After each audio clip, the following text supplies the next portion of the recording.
Hello and welcome back to Story Arcs Podcast. I'm Andrew, along here with Gavin, and today we're going to be talking about Superman Red Sun, a miniseries written by Mark Miller, pencilers Dave Johnson, Andrew Robinson, Walden Wong, Killian Plunkett, just one letter, Ken Lopez, and colors Paul Mount. Um, Let me first start by saying some apologies for our we had a little bit of inconsistency. I feel like in our recording schedule lately with holidays and everything. So apologies if anybody's been waiting on that. I don't think they have, but apologies nonetheless. And Merry Christmas in a couple weeks. So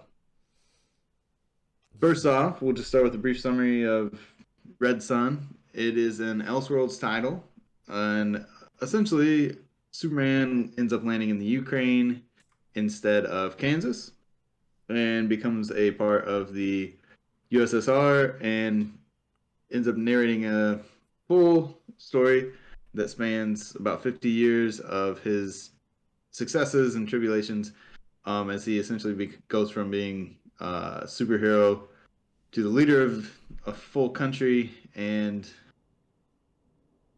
the intricacies kind of the communism and everything else that kind of went into the Cold War and just what the Cold War would look like if Superman was on the USSR's side. And it ends neatly in a way that I believe kind of makes it hard for that character to appear kind of in like other multiverse stuff very often. Although I haven't really done the research on if he's ever appeared in any of the crossover multiverse things. I wouldn't be surprised. It's a pretty popular series. So, anything to add there, Gam? Um, no, yeah, I think you got it. It's yeah, different background maybe than we're used to. Yeah, it's not quite a maybe what if dimension or whatever, but it is something that's like not in the normal, I guess, storyline that that we would all be familiar with. Just having the USSR in the main like forefront. It's something that's always been like scarier to the whole American kind of scheme coming from the Cold War era. Um, so yeah, it's definitely cool, Yeah, it's an different story. interesting examination a little bit of that because in superhero titles, most characters are U.S. based. I'm not super familiar with DC. I know that they have a full-on Russian superhero team in the Marvel comics that's interesting and shows up a few times in the Winter Guard.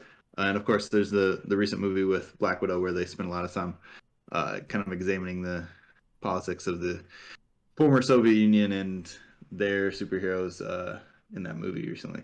And just in case anybody is curious, generally in Marvel, they have the What If stories. They have that series that ran for a long time.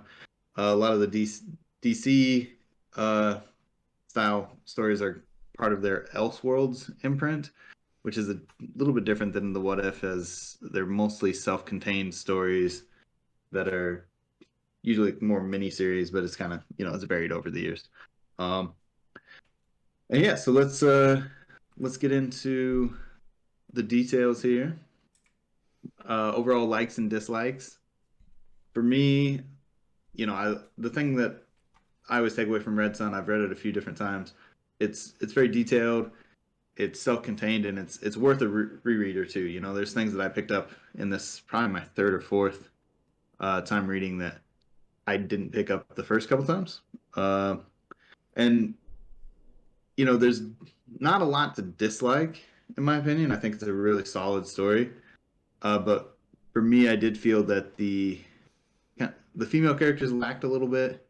Uh, you know, there's a lot of Wonder Woman kind of just pining after Superman, who can't be bothered to even really think much about that kind of stuff, and Lois Lane and Lex Luthor kind of have a on again, off again relationship. It's a little weird, but there's just not much focus on female characters. And I think it's meant to be a Superman story, so that makes some sense. But I feel like it's even less than kind of normal or what we're used to seeing in today's comics. For sure.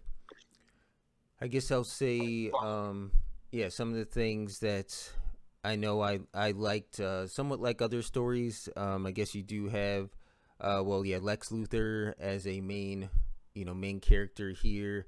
I, only know him from the comics growing up, and again, he's a good character to have, opposite the main hero. I feel like just like Kingpin was in some other stories, he's um, pretty conniving. He's good at getting, directly to what he wants to do without a lot of, maybe just play whatever bad guys do in general. They, sometimes like to play with their food or whatever you might call it. So I think Lex Luthor in here is just portrayed as he has a plan, from start to finish, and maybe doesn't even reveal that plan as much to the reader, which is good. But just knowing that he, yeah, just that he is that conniving kind of, uh, has a good And scheme in the background. That's what I really liked about it. yeah, and I think he also it's interesting the way that he kind of hides it then behind. He becomes president at one point. Like it's for his people, for the country. But they point out at a lot of points like how bad America is struggling compared to the countries that have joined up with the USSR and Superman. Right. So it seems like that kind of political, along with the classic supervillainy, uh, which leads me to my cultural significance part here. I think the cultural significance is obvious. It's a analysis a little bit of the Cold War. It's analysis kind of a lot of these political ideas, and how far do you go to defeat your enemies, wh- versus what do you do to consider your people. And I think Superman and Lex both struggle a bit with that. And then you also get to see a little bit more of the, a lot of times politicians are kind of like superheroes in the way that they're larger than life, and they don't, you don't think about like what happens in their day to day, everyday stuff, right? Yeah. And so yeah, you get to see a little bit of like all the things that Superman struggles to just deal with in his own mind, in this position of power. For sure. And yeah, those characters, I feel like that maybe the reader doesn't think should have a whole lot of problems with all their power, and influence, both Superman and Lex. But yeah, is it like, is that even what they were really caring about? Like taking care of their people in particular. I think it's revealed that Luther not so much maybe as Superman, as he's maybe somewhat created to do that. Um, but yeah, I think like you said, the cultural significance just definitely aimed at that. Yeah, that kind of fear that exists when there's so much power being flexed around, at the very top. Yeah, of the government, whoever's heading everything. So yeah, you feel that.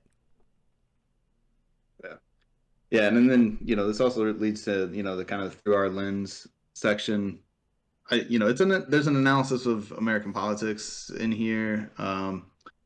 There's also this idea that utopia is almost impossible, right? That it's almost impossible to obtain utopia. You're always putting it on someone else. You always have to make concessions. You always have to essentially put people in a spot where they're going to be harmed, right? That in order for other people to thrive. So just that idea seems very prevalent in here. Like I think you would think, well, if Superman's in charge and he's all powerful and nigh omnipotent and all this stuff, like what could go wrong? Well, it examines a lot of what could go wrong, Yeah, and a lot of what could go wrong on both sides. It's kind of hard to say who's really the protagonist of this book. It's Superman, but he's not always making what I think we would call good decisions.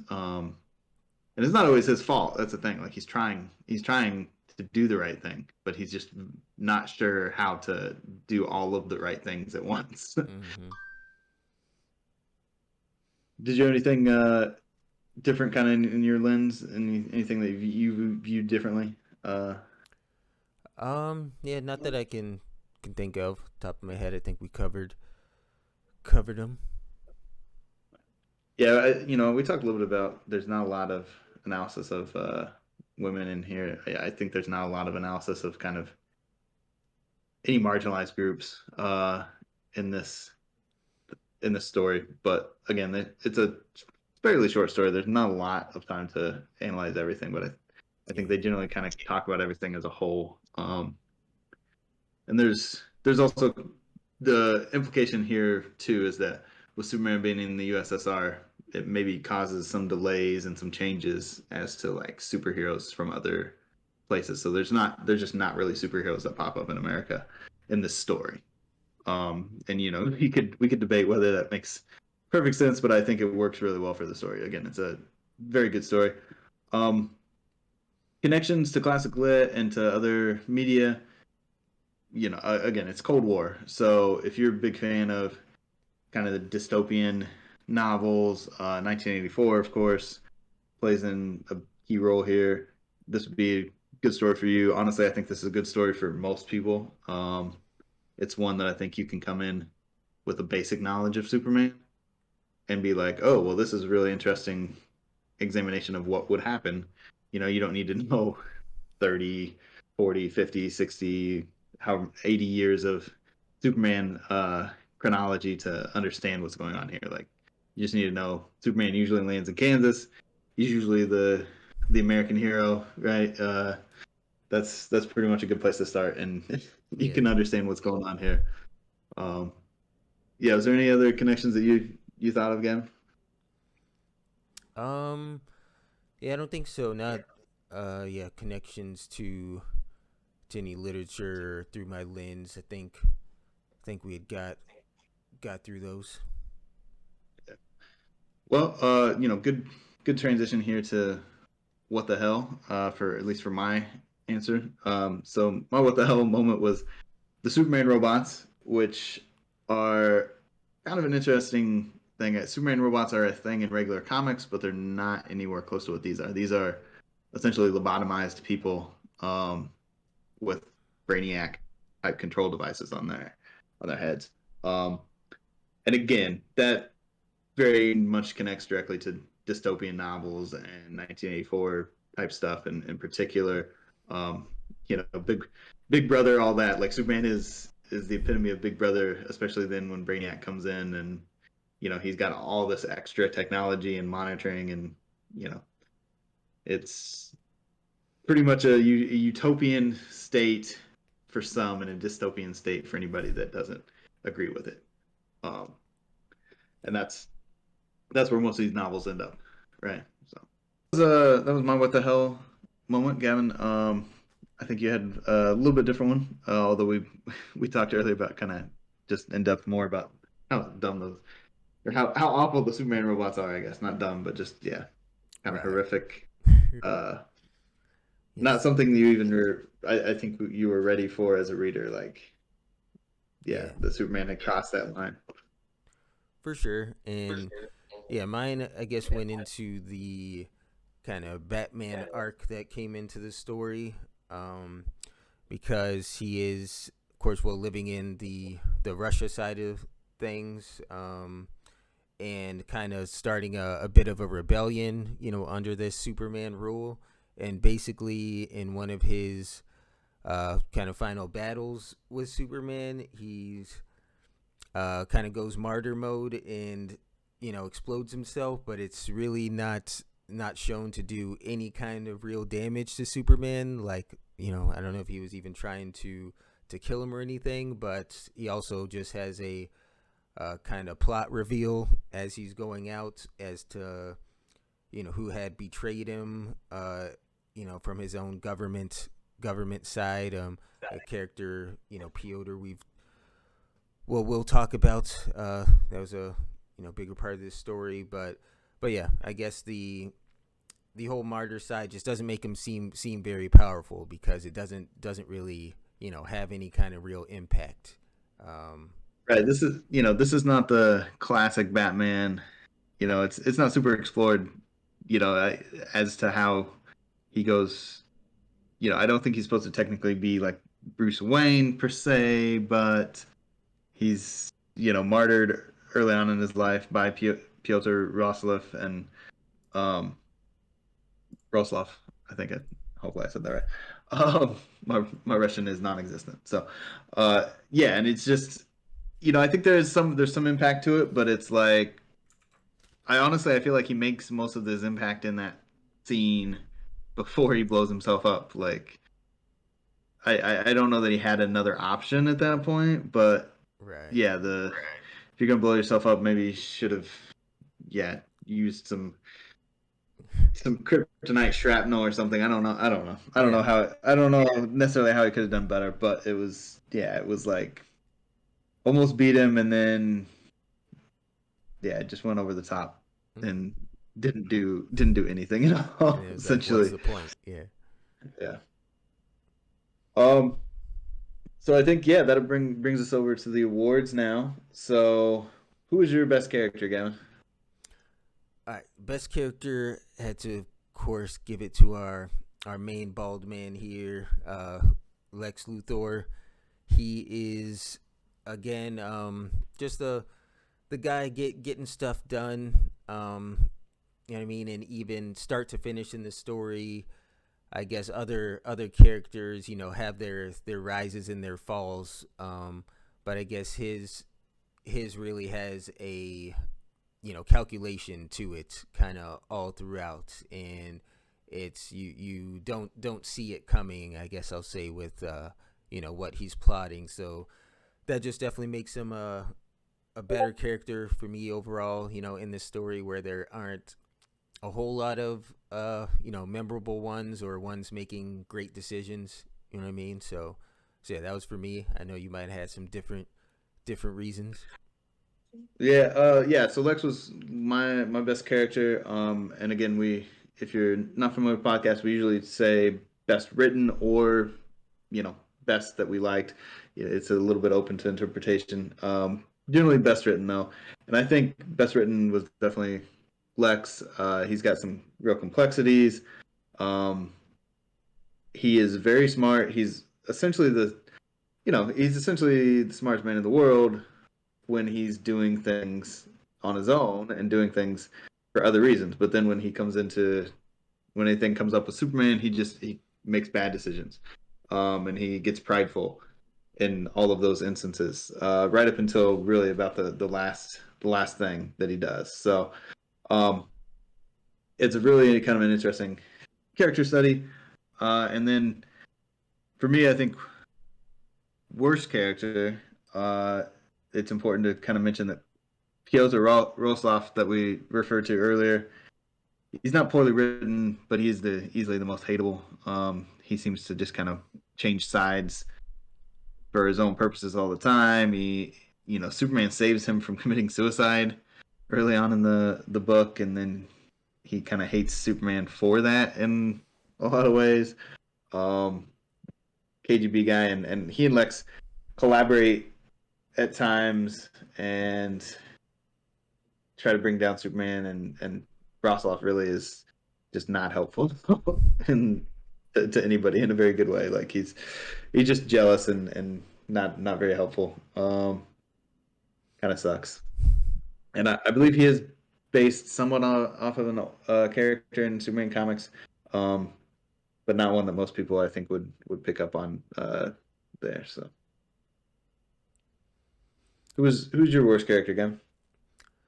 Gotcha. And mine, I went ahead with something you talked about before. Some of the, well, female characters in here are just a bit lackluster.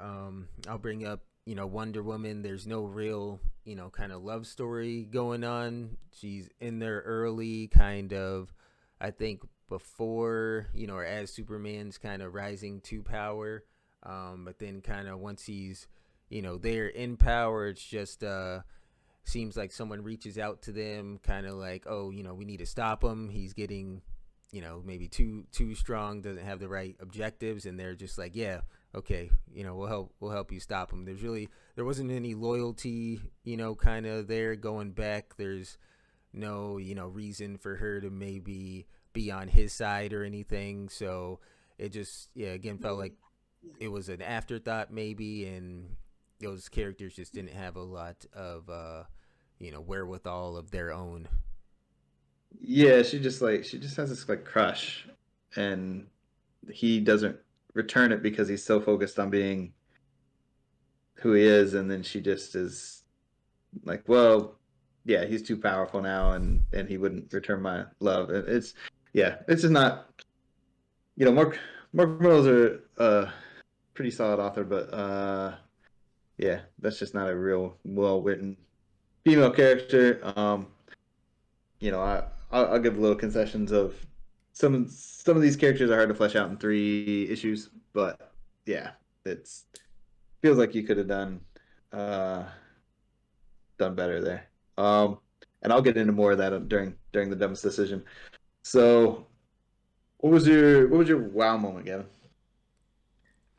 All right, my wow moments for this, I think I was saying the one of the moments with that character Piotr, kind of, they do need to create some, I think, background when he's had met Batman earlier. He is the one who classically takes his parents' lives, and I was just seeing on his kind of way out of that scene. For Batman to be further scarred, he's just kind of scaring the kid.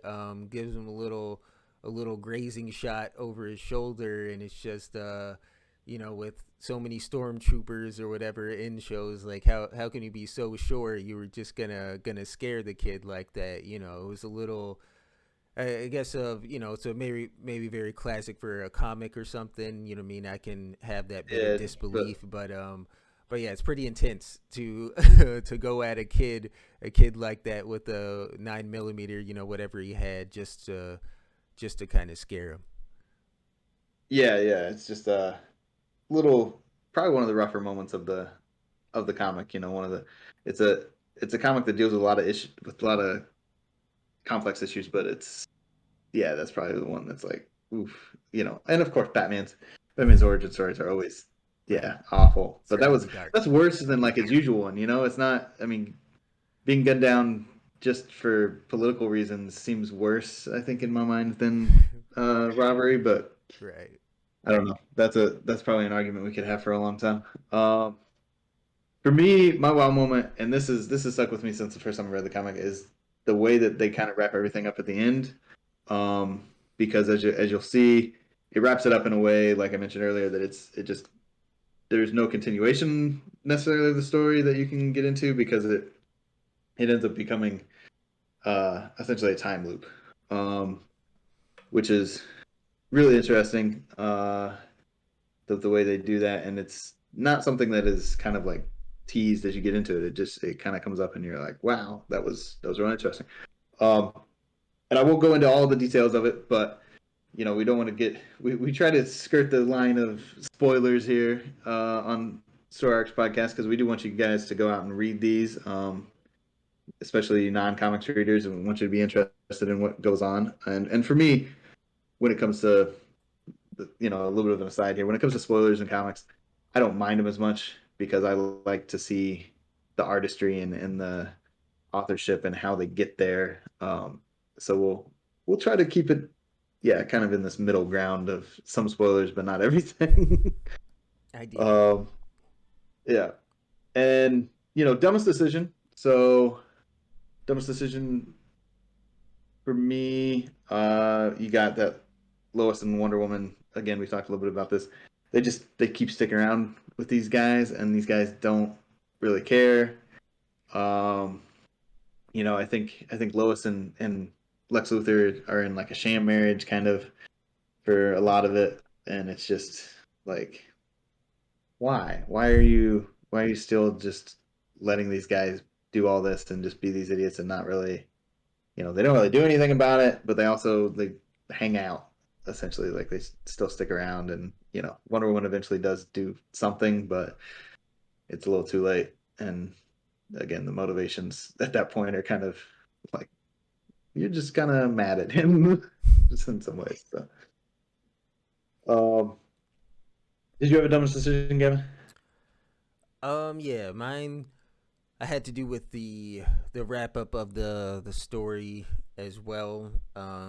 Just kind of, I guess, the downfall, right, of Superman, kind of his rule over the USSR. I mean, of course he is this powerful being that no one can kind of stop. But ultimately, it's kind of his emotions, somewhat, I guess, or Luther further like iterating to him that he's just putting kind of the human race in his little cage to be played with, kind of thing. Say it in different words, but yeah, just that's just the guilt of doing that somewhat, or putting it all into perspective is kind of what undoes Superman here, when it's kind of somewhat obvious from the start that you're more powerful than everyone. That's kind of like why he was doing it, or he has the power to kind of fix their problems that they were all reaching out to. But then Yeah, I think. I mean, yeah, I think there's a little bit of reference to like geopolitics and the Cold War, that like Superman spends a lot of the comic kind of trying to win the battle of, what is it, battle of ideas, right? Like he's mm, the, oh well, the U.S. my way is correct. I'm doing the correct thing. I'm doing everything right. I'm not just gonna like use my power to crush the mm-hmm. United States, right? Trying to win the argument, but then then he just loses, right? Like he just loses from one thing that, admittedly, I feel like he had kind of the dealt with that a little bit as the story had gone on, For right? sure. Like he struggles with this idea of what is he doing, but then to just give up, and like I feel like there was still a lot of good that he could have done. Like it's not that he goes and like decides to work with Luther, like it's kind of a sacrificial thing, and it's Oh yeah, just yeah unravels quickly. yeah. Um, and so I think we're here at the kind of the wrap and the ranking. And for me, what I learned and who I recommend this for, we've touched on a little bit. Superman fans, obviously, if you like Superman at all, this is a great story. I think it really examines kind of a lot of the classic tropes of Superman, and sees what you do if you turn that a little bit, twist it a little bit. Um, it's one of my favorite self-contained stories. I like a lot of the Elseworld stuff that DC does, and so I think it's highly recommended for anybody. Uh, that examination of, again, kind of politics and utopias and dystopias, and where's that line, um, when you're trying to help everybody. And so if you like those type of stories, I think that's a good place to start. Gavin, did you have anything recommendation wise who you would recommend this for? Um, yeah, I mean, who I think it covers a wide audience for sure. I mean, yeah, I think you could be a teenager, something enjoying this as well. Obviously, well into adulthood, like there's less action, going on. I feel like maybe than some comics we've covered, but I think the way they're explaining the dynamic of the story, what's going on just in people's lives, they do it pretty well in explaining, that Cold War kind of era, standoffishness that's kind of happening, and just comparing the two, uh, different, what do you want to call them, civilizations growing up, America, Superpowers, yeah, right? Yeah. superpowers, right, right. So the superpowers with superpowers now. Like, yeah, yes, with kind additional of the superpowers. So that's kind of the examination there. yeah, And hey, we did a DC story. Finally, we've been trying to get this one done. Uh, I think the other thing we learned is to keep your stuff updated because we tried to do record this episode a lot and things kept coming up during it. So I think we'll get better. Apologies if there was some kind of if there were some weak points in this episode, but I really do think this is a good story. Um, for sure. and so for my review, I end up giving this a I believe it was a 9.0. Gotcha. So you want me to go ahead? Because I think, yeah, for my overall rating, it come in at an 8.5. I think for me overall, yeah. So we end up at a 8.75. Um, and I believe that puts it right up near the top for our list. And yeah, right up near the top, right below God Loves Man Kills, which again, originally this was originally supposed to be recorded before that, so originally this was at the top there for a minute, but looks like right now we have God Loves Man Kills at number one, and yeah, so like and subscribe if you enjoyed the video, if you enjoyed the audio version. Again, make sure you subscribe, get notifications, give us a review on. I believe we're working on getting iTunes, Stitcher.